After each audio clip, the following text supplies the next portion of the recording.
you have no intention of firing Jerome Powell because your economic advisor Kevin Hassett a few days ago said that you and people in the labs were studying this idea of possibly before its term ends. No. Do you have any plans on doing that? None whatsoever. Never did. The press runs away with things. No, I have no intention of firing him. I would like to see him be a little more active in terms of his idea to lower interest rates. This is a perfect time to lower interest rates. If he doesn't, is it the end? No, it's not. But it would be good timing. It could have taken place earlier. But no, I have no intention to fire him. So a leveraged 2 times long XRP ETF. You launched it at a good time because we're seeing this bounce back in the cryptocurrency itself. But who is this for? Who is coming into this ETF in its first 9 or so trading days? Well, I think the XRP community, they really are a bit of a cult. They are dedicated people, and rightfully so. There are a lot of XRP wallets, I think more than 6 million out there. So we know there's pent-up demand to tap into XRP in a more traditional Wall Street wrapper. Now, it's not so traditional that you go with leverage. That's the point. But this specific product is geared towards traders who have a short-term view, to primarily one-day view of what XRP's price moves might be. This allows them in a traditional brokerage account to achieve leverage without a margin account. Are you seeing those folks actually adopt it right now? As an ETF issuer, we don't see directly who buys them, but we believe it's a mix of professionals and retails trading their own accounts. What do you think of retail getting in on it? Is it risky? Of course it's risky. Leverage funds are always risky, and people need to be very careful. I think sophisticated retail traders are in this. I hope that the non-sophisticated traders do their homework first before they set their foot in. Investor is jumping into it for a second day amid continued stock market turbulence and a falling dollar. We saw this ascent beginning yesterday when stocks were selling off. Its 2-day gain now about 8%. Now, Bitcoin was highly vulnerable to the tariff-driven volatility in stocks earlier this month, but it has decoupled from risk assets in the past week. Its 30-day correlation is much stronger than it was a week ago versus its correlation with big cap U.S. equities. Looking at prices today, Bitcoin actually surpassed gold on a month-to-date basis, up more than 10% in April compared to gold's 8% gain. And meanwhile, the S&P and dollar index down on the month. It is a broad market rally, so all crypto-related stocks enjoying big gains today, but names tied to Bitcoin specifically, like Strategy, as well as pure play miners, Mara and CleanSpark, shining for the month, Scott, looking at 20%, 30% gains, whereas AI-focused miners have gone in the opposite direction. I think we're on our way to inflation, whether we get recession or expansion, Kelly. I think there's a 2/3 chance we're going to have negative growth on average over the next 6 quarters, in which case the Fed will panic and cut rates, but they will wait until there's been some shakeout from the fiscal policies and the tax and tariff policies. But I also think you're going to get inflation whether or not we get growth, and so the Fed is going to cut as a matter of forecasting, but it's going to be a mistake, and they're just going to have to start hiking rates in 2026. So you see both the slowdown and inflation. So we're going to hear a lot about stagflation, and the prior experience in the 70s, these rates were many times higher than what they are now. But do you still think the use of that term would be appropriate? I think in the literal sense, it's appropriate in the sense that normally you do not have, except for a month or so, coincidence of declining employment and rising inflation. But I also think it's important because even though, God willing, it won't be anything like the 70s, it is the similar dilemma for the Fed as it was in 79. That you have to make a hard choice, as Chair Powell, I think, articulated reasonably well last week in Chicago. Welcome to the Crypto Teacher. And you know I come back with that video just to make you think. Don't forget to like and subscribe to the channel. And make sure you join the Patrons. If you're not a part of the Patrons, make sure you're hitting the Cash App. And also, guys, make sure you go like and follow the TikTok. More videos to come. And guys, you can't make this stuff up. Trump says he had no intentions on firing Fed Jerome Powell. And we already knew that. And Trump says the press runs away with things. And we know the press is set up there to distract you on things that don't matter. And it works every time. And we have XRP leverage ETF pumping right now. And he says the XRP holders are a cult. But guys, we see the same casino products that are in the legacy market moving its way to crypto. Remember, everything is going to be tokenized and put on blockchain. And we have Bitcoin and crypto pumping right now. But remember, guys, on Friday, we will pull back a little. We didn't have a lot of inflows last month, so we won't get a big dump this week. But we do have those futures contracts ending. And yes, we're going to get more inflation. How do we know it's coming?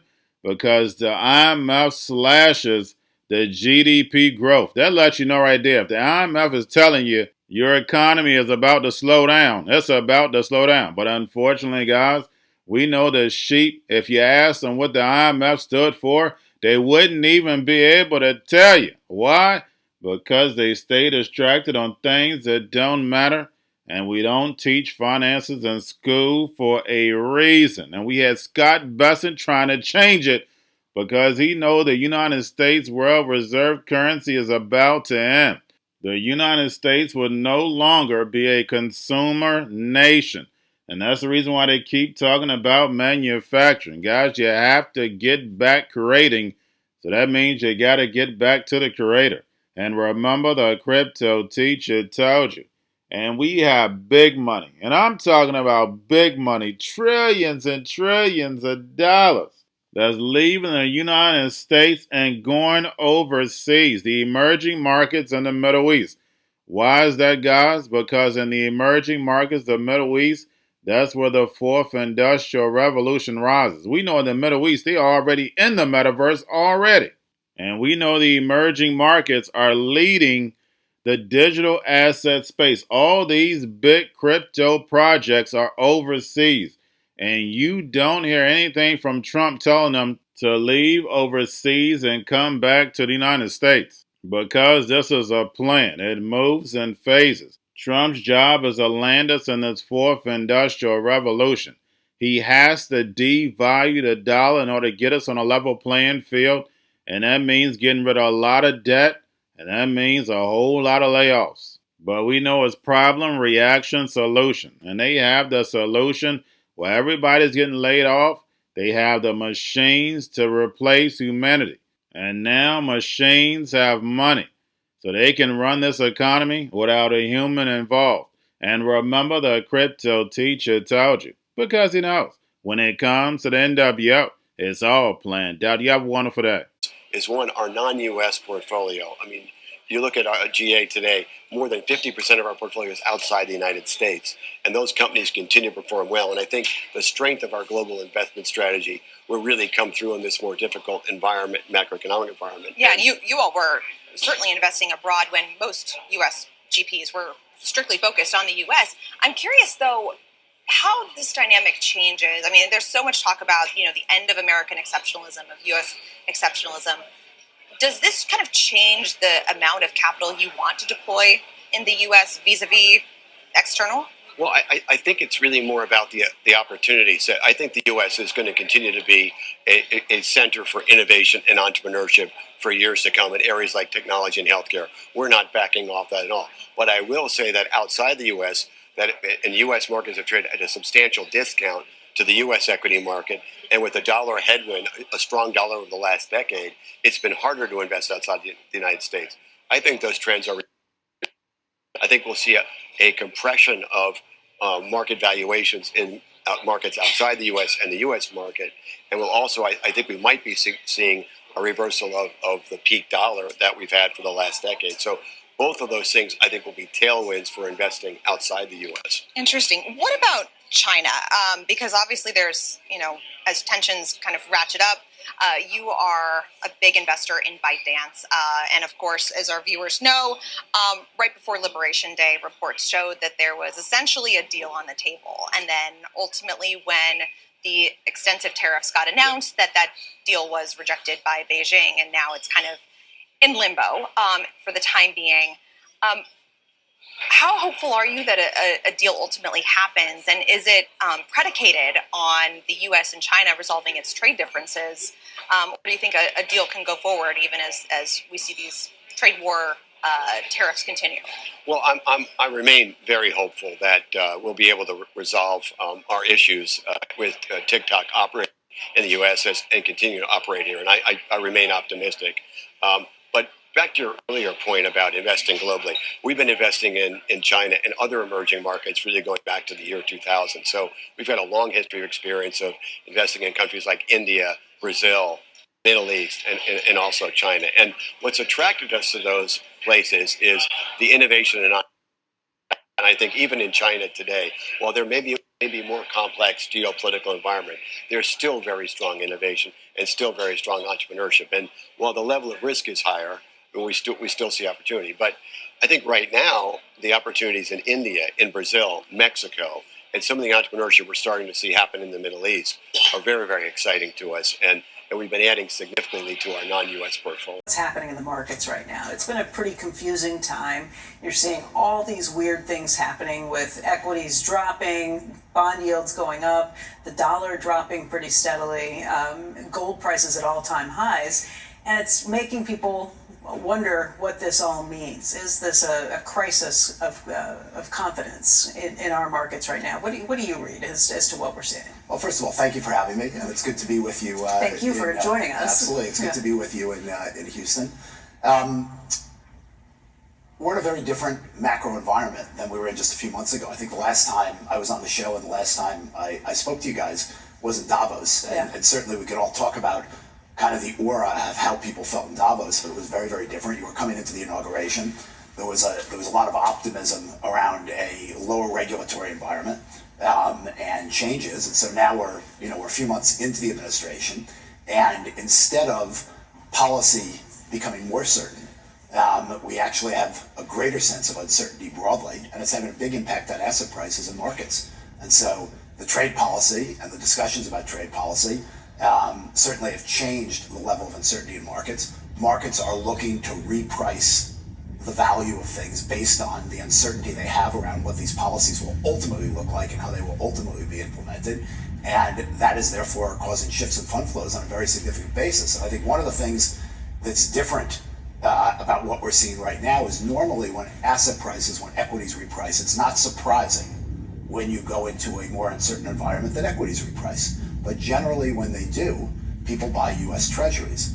But here we're seeing different behavior because at the margin, people that have been very, very inclined towards US dollar assets are slightly shifting their preferences. I'd say it's still at the margin, but as people are selling equities, that puts downward pressure on the dollar, given these are all US equities. You've got investors around the world buying US equities.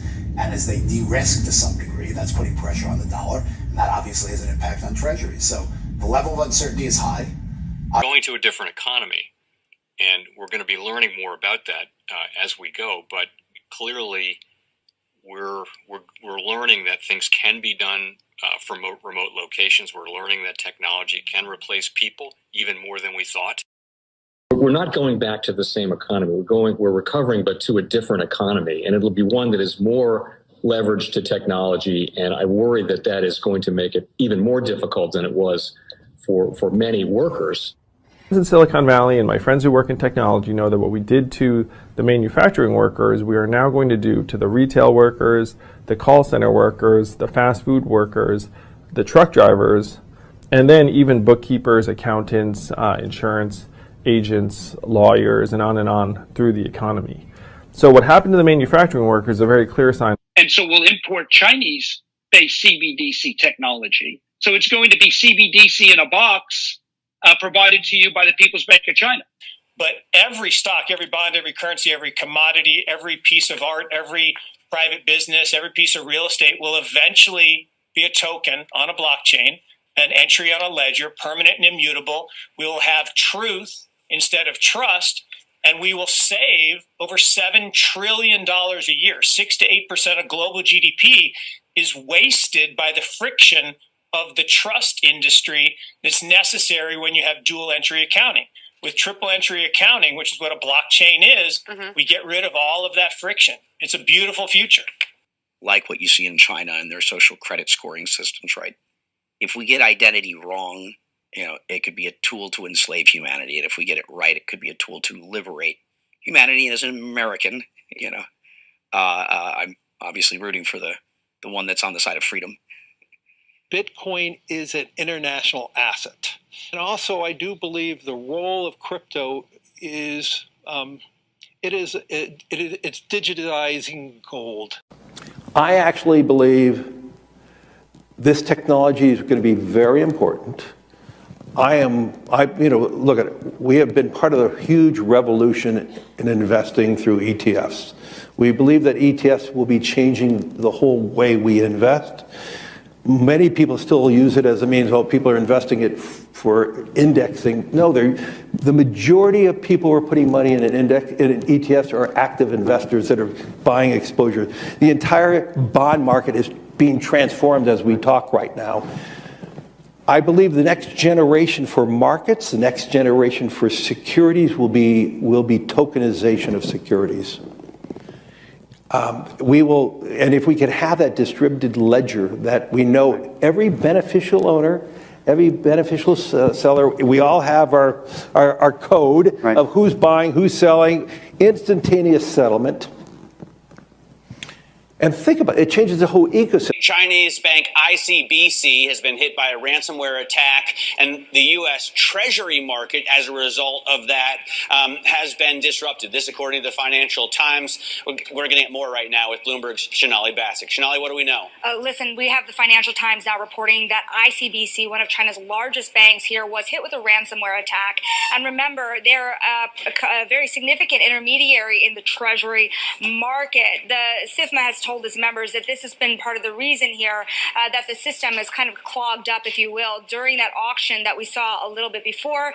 The attack had prevented ICBC, according to the Financial Times, from settling Treasury trades on behalf of other market participants. A large executive at a major bank also telling the paper that such a large party on the fixed income clearing corp creates major concerns, potentially impacting the liquidity of Treasury markets. Now, it was not just a poor auction.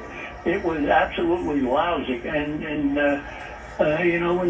when the dealers have to step in to save a treasury auction, that's a rare occurrence. And Cryptoteacher and the new World Order book, plus the 3 kids books. It's time to re-educate. Also, new to cryptos, Coinbase, Bitrue, Binance.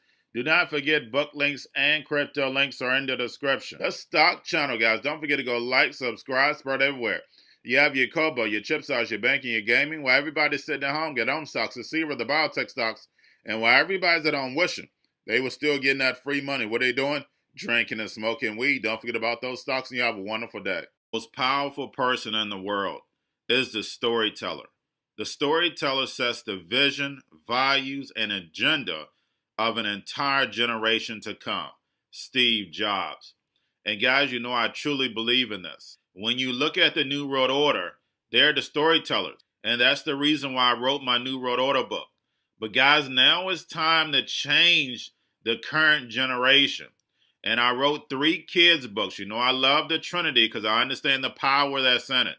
So I have 3 books. We have an opportunity to change the generation, to educate, not just me, but I want to show you that I take action on a daily basis.